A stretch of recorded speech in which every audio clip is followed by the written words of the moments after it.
খেয়েছিস কোল্ড ড্রিঙ্কসটা এনেছি টাকা ক্যাচ তাতেই ধরনের অরি ধরনের। আজকে রাতের মেনুতে কি কি আছে চলো তোমাদের সাথে শেয়ার করি। এখানে কি আছে এটা কি বলো একবার।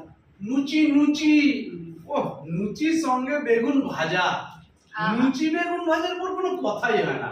মাংসটা পাতে নিয়েছো কেন? বেগুন ভাজাতে একটা দিয়েছো? তোমাকে 10টা দিলেও তুমি বদনামি করতে। আর তার সাথে আছে না শসা পেঁয়াজ দারুণ সালাদ। হয়েছে, সাবাস সাবাস সাবাস। নরমাল সাবাস বলো, পিঠে থাবড়ে থাবড়ে সাবাস বলবে না। তোমার নরমাল প্রশংসা করতে ইচ্ছে করলে করো, না হলে তুমি আমার প্রশংসাই করো না। সাবাস সাবাস সাবাস এই গরমের মধ্যে পিঠের মধ্যে চড়াচ্ছে। মানুষকে ভালো করতে নেই, চিরবির চিরবির করে ওটা এমন সাবাস দেওয়ার ঠেলা। নিখুঁত করেছে তোমার সাবাসের। আর উপরে হচ্ছে এখানে চিকেন কষা, সাথে এখানে মিষ্টি আছে। কোল্ড ড্রিঙ্কসটা আগে খেয়ে নিয়েছি কারণ হজম করতে হবে, তাই গরমকালে লুচি খাচ্ছি বলে কথা। বলো না।